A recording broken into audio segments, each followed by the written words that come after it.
12% pour l'éducation, 8% pour les hôpitaux. Et puis on vérifie après. On vérifie après que ça a été comme ça, oui. Singapour, c'est pareil. Hein.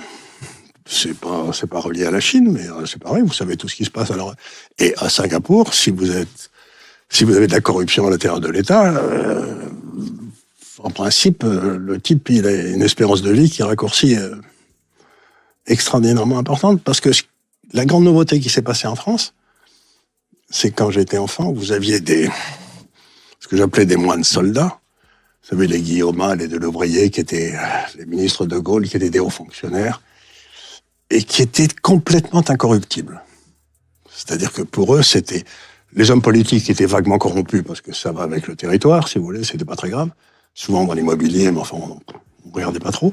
Mais les hauts fonctionnaires, les inspecteurs des finances, les corps des mines, c'était des gars qui étaient absolument d'une honnêteté scrupuleuse. Et